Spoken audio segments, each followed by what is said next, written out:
Some silences don't feel accidental. The meeting reminder blinked once on the corner of my screen. Security, all hands required. 9:30 a.m. I clicked out of reflex. The invite list loaded slowly as if bracing me. Every team lead's name was there.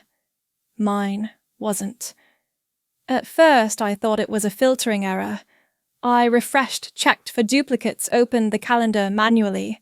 Still not there. I hovered over the attachment, an internal memo from Eleanor Rhodes. Wrong address. It had gone to my old personal inbox, the kind of mistake that used to mean nothing. Now, it felt more deliberate. Inside the memo org chart, updates current leads' critical positions, line by line. Then the gap. Senior security analyst. Vacant. Not to be filled. Not interim. Just gone.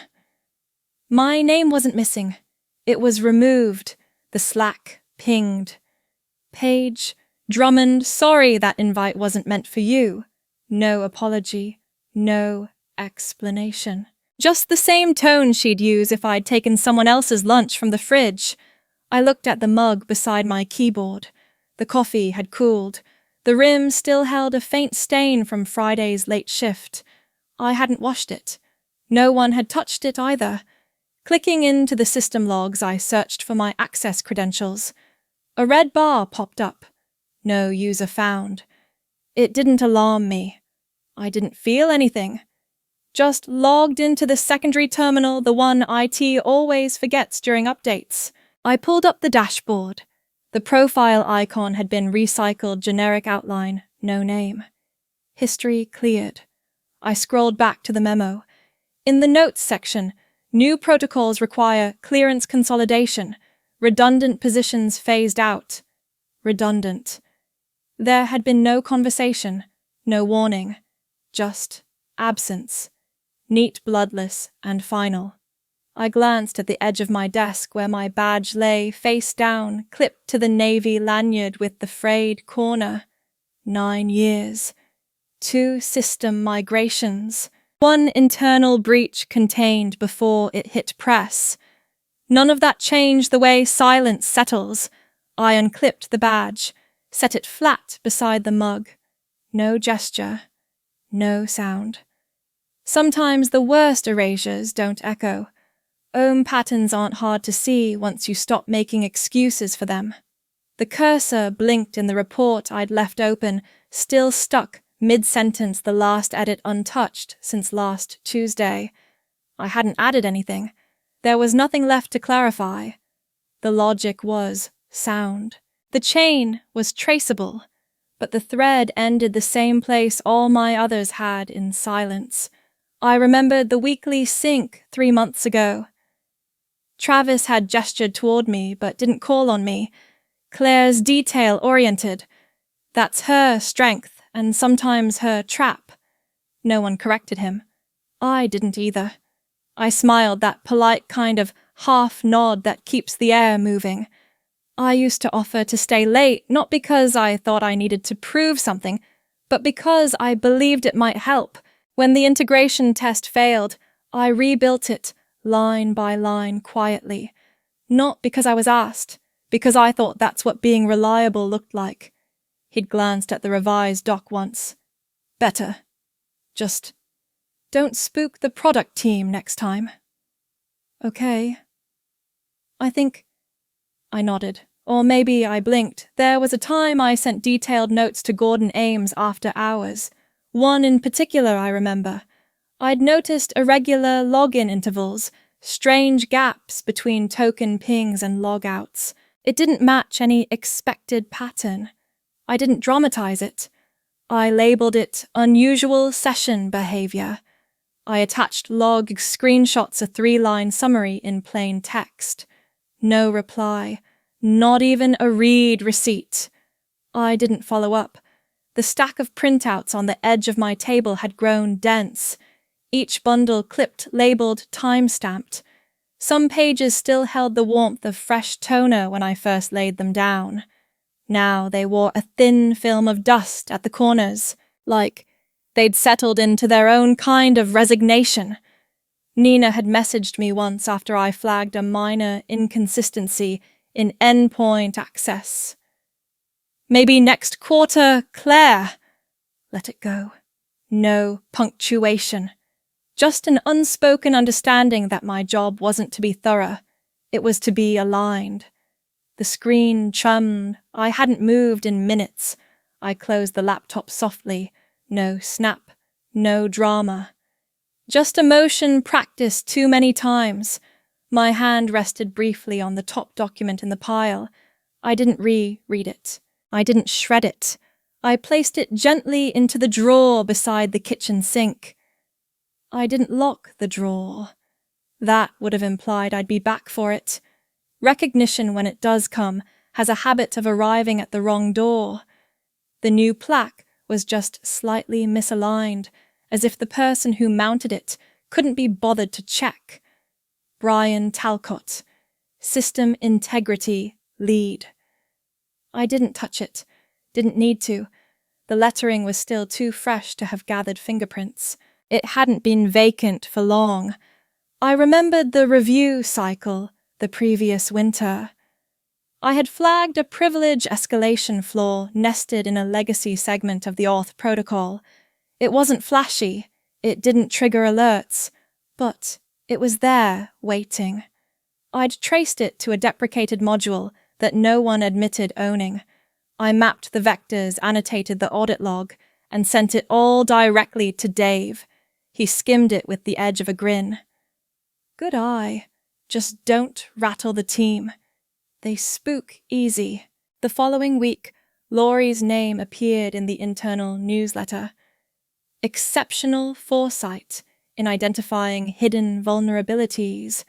No attachments, no log references, just her photo framed in soft lighting. I forwarded nothing. There had been a celebration once. 5-year anniversaries. They called up a list of names in alphabetical order. I wasn't on it. I remember standing at the back of the room with a paper plate and a plastic fork, watching them pass out branded tumblers. Mine didn't come. I asked Paige about it quietly while she cleared up gift bags. You sure it's been 5? Might have missed the cutoff. You know how finance tracks these things. I didn't correct her. The card came a week later. No return address. Inside, thanks for your contributions. No name, no signature, no handwriting. On my desk sat a small box wrapped in metallic paper. The tag read, Clear Witten. I left it unopened for a week before dropping it in the donation bin in the lobby. I don't know if anyone noticed. The group photo from that same event still hangs near the stairwell. I'm visible slightly off to the right, not centered, not angled in. Everyone else has a hand on someone's shoulder or an elbow hooked through an arm. I'm standing with my arms behind my back, looking not at the camera, but past it. The corridor felt colder than usual as I paused in front of Brian's nameplate. I didn't linger. I didn't read it twice. My hand stayed tucked in the lining of my coat. I never wanted the credit, but I used to think someone might remember. Some endings arrived dressed like procedures. The subject line was short, HR check-in. Urgent. No greeting, no context. Just a time and a room number, like a receipt for something already processed. I didn't ask why. I already knew. Marcia Caldwell sat with her hands folded, neatly the tip of her pen aligned perfectly with the seam of her notebook. Travis stood behind her, leaning against the window ledge like someone too casual for consequence. Your recent behavior has raised concerns about disruption. We value your expertise, Claire, but alignment matters more than intent. This isn't personal. It's about maintaining cohesion. 3 sentences, 1 folder, a pen placed in front of me, uncapped. I didn't move. The termination document was printed on thick paper, the kind reserved for annual reports and retirements. My name was spelled correctly. That part they hadn't forgotten. The non-disclosure clause was highlighted in yellow. We're offering a generous severance package provided the confidentiality terms are accepted. There's no need to make this difficult. Travis didn't speak until the end. He smiled, but it didn't reach anywhere near his eyes. Let's just chalk this up to miscommunication. Happens all the time. On the floor beside the door sat a cardboard box already filled, cords coiled, mousepad, rolled mug, wrapped in paper. I recognized the shape of the handle through the wrapping and crypt, everything white text on navy ceramic. No one asked if I wanted it. My ID badge was already deactivated.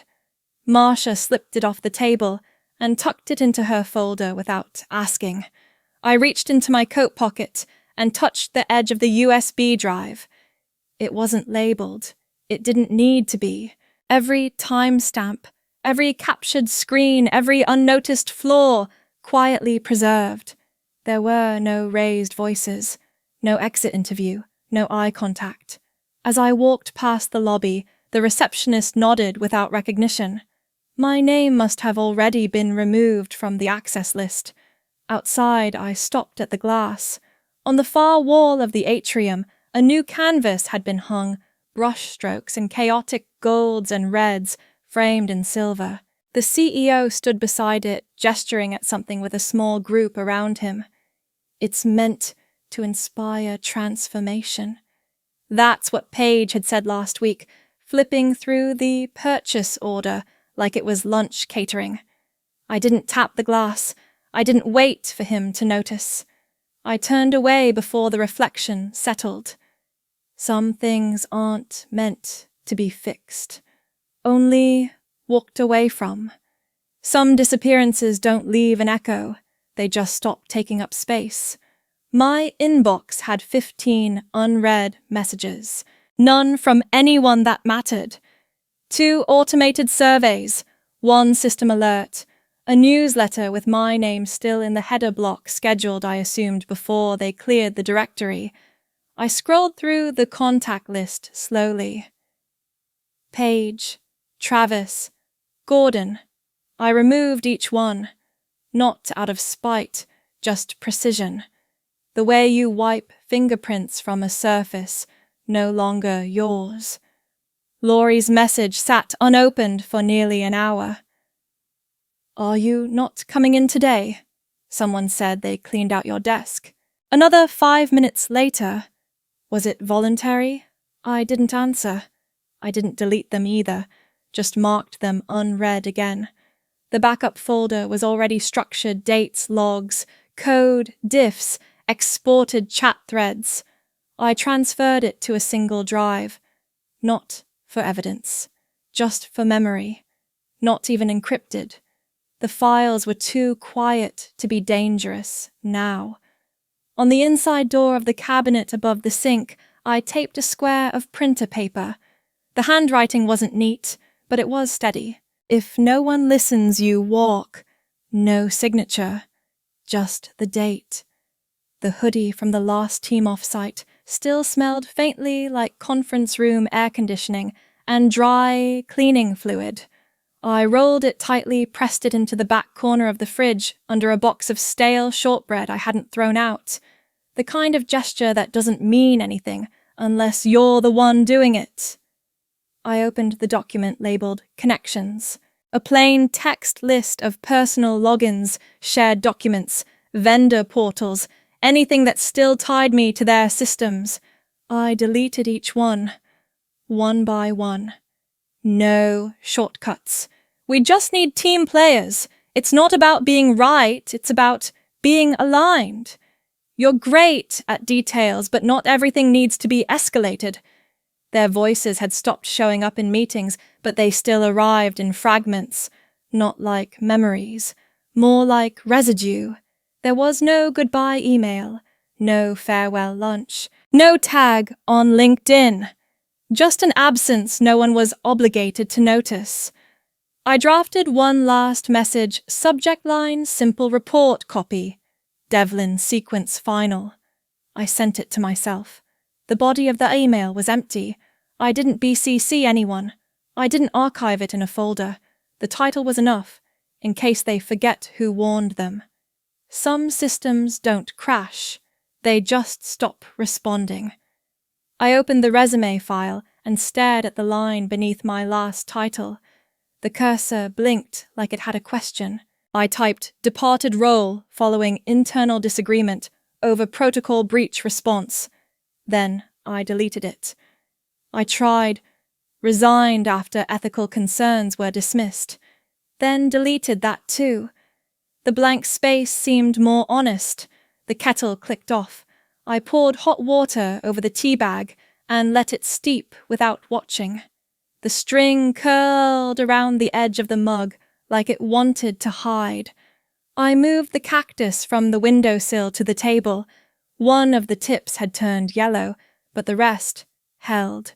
It hadn't been watered since I brought it home. Still, it kept its shape.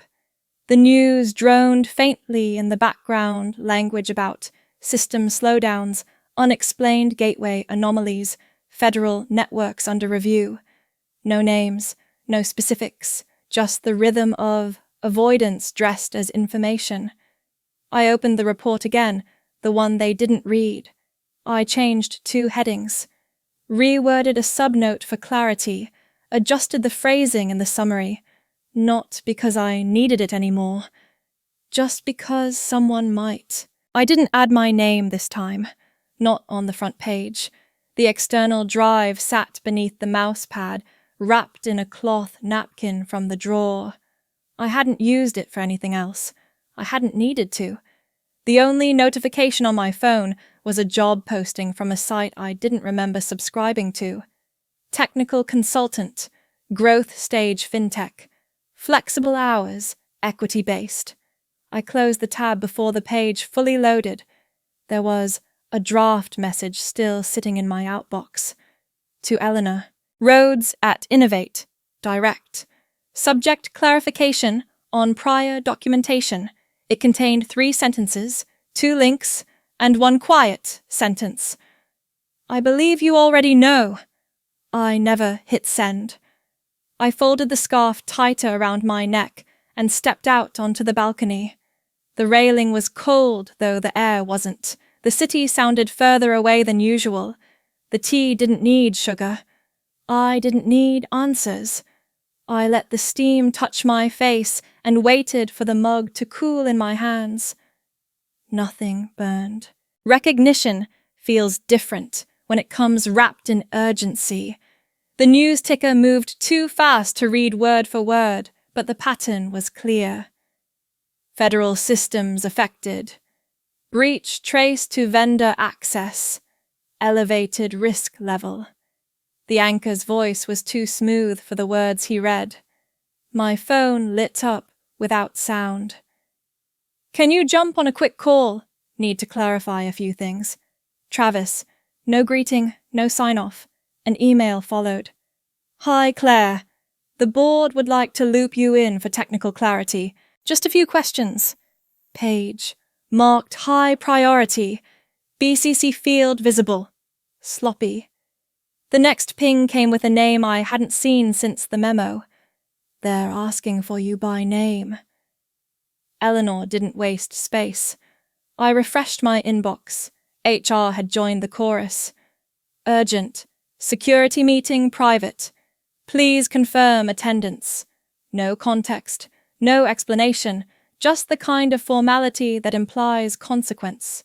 The CEO's address sent me a link internal server, access to a version of the report I wrote in silence weeks ago. Same title, same timestamps, no edits. But now it had metadata showing multiple downloads, forwarding history, and a board-level archive tag. The same document they didn't open when I was still on payroll. On screen, the network diagram from page 9 stared back at me, the flaw outlined in red. The same flaw I flagged, the same flaw Dave laughed through. I clicked on the video capture embedded in the appendix. The playback stuttered, then ran smoothly. Root access achieved in 12 seconds. No alerts triggered. I hadn't watched it since the night I built it. The news anchor mentioned Skycore X by name, an unnamed third-party module integrated by a mid-tier firm now under scrutiny. No mention of the analysts involved, no details about who had warned them, just corporate weight shifting onto an unnamed someone. More emails arrived, a shared calendar invite, a Slack request from someone in the board channel I'd never met, a message from Gordon, short and without punctuation. Saw your name come up. You still have the logs. Not one line started with, "We were wrong." Not one sentence ended with, "Should have listened." They didn't ask what I thought, or how I was. They didn't ask anything really, only if I still had what they threw away. I closed the inbox and stared at the cactus on the sill. One new bud had started to form near the edge, small and slightly tilted toward the light. I didn't respond. Not yet. Some answers cost more than what they're worth. Authority sounds different when no one dares interrupt it. The camera light glowed red. I adjusted the angle not for vanity, but for clarity. The mug on my desk was white, unbranded clean. I kept it close, though I never touched it.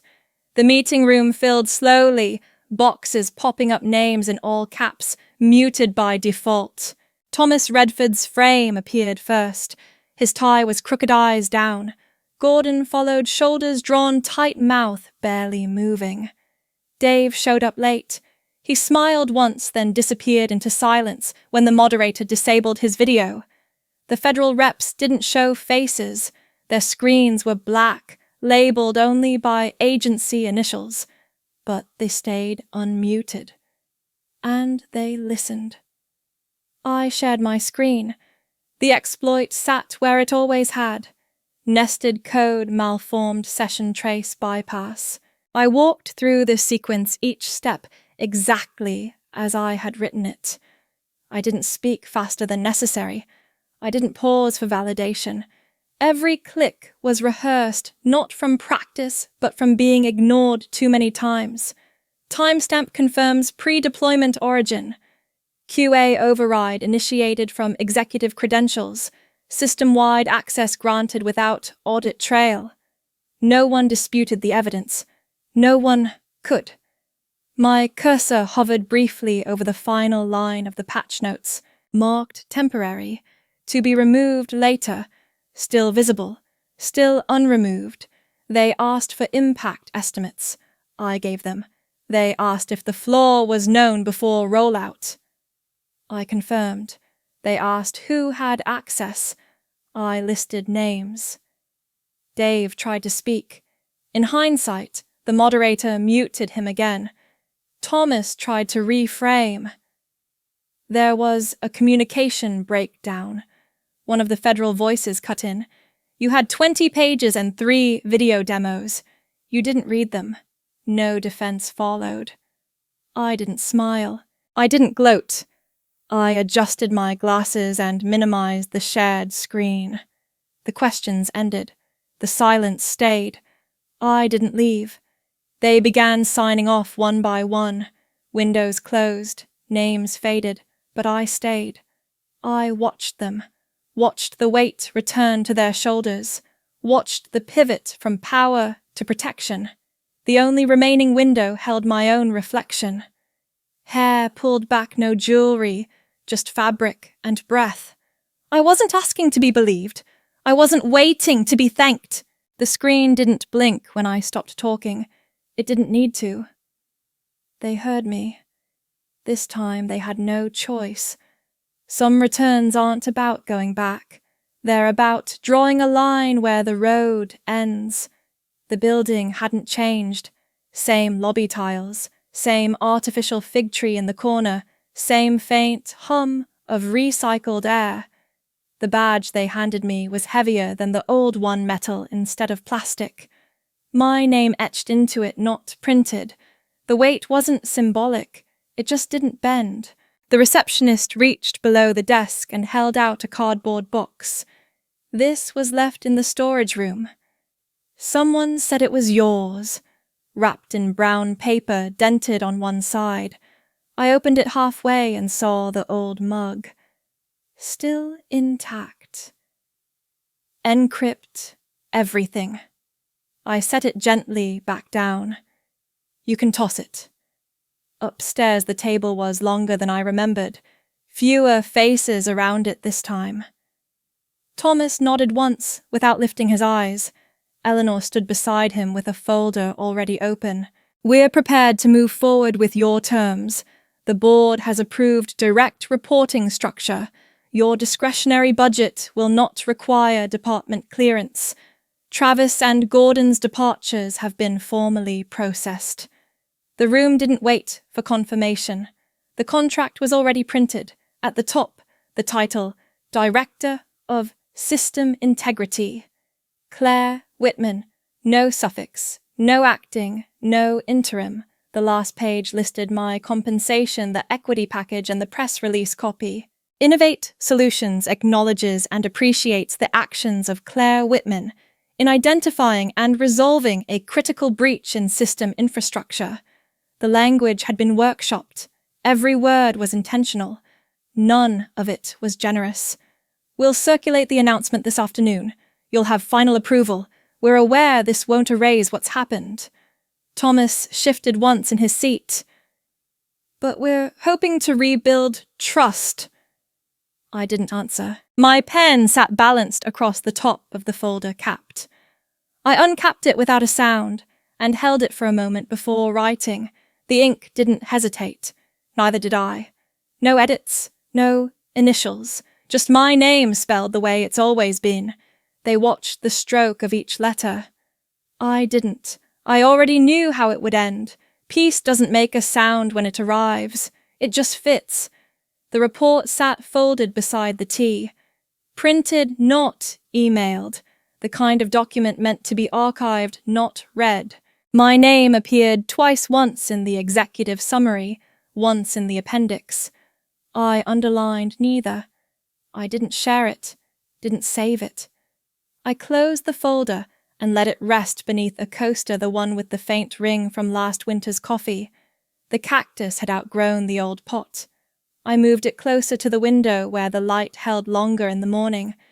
It leaned slightly toward the east now. I didn't correct it. The inbox had thinned out. A few job alerts. A survey I didn't open. One message from Carolyn, short and uncertain. I'm glad you're back. It feels different this time, doesn't it? I read it once. I didn't answer. The USB sat in the middle shelf near the worn paperbacks. It was blank now. Reformatted. No label. No encryption. It had done its job. I reached for the tea. The mug wasn't new, but the handle had never cracked. I turned it slowly against the grain of the wood, one fingertip circling the base. The steam lifted in a straight line, steady and unbothered. There was no noise outside, no alarms, no meetings to enter, no calls to join, just the hum of the refrigerator, the soft tick of something expanding as it cooled, and the sound of a bird I couldn't name, calling from the street lamp. I hadn't unpacked everything. A small box still sat beneath the side table sealed with blue painter's tape, not because I was leaving again, but because I hadn't needed anything inside. You never really fit, Claire. It's not personal. Just the tone you bring. I remembered the exact pause between those words. Calculated. Clean. I traced the rim of the mug once more before setting it down. The air near the window felt sharper, not colder. I pulled the latch gently and opened the glass to let it through. The morning moved in without ceremony. I didn't take a photo. I didn't caption it. I just stood there, breathing it in. No title. No access. No clearance level, only presence, and a name no longer in anyone else's hands.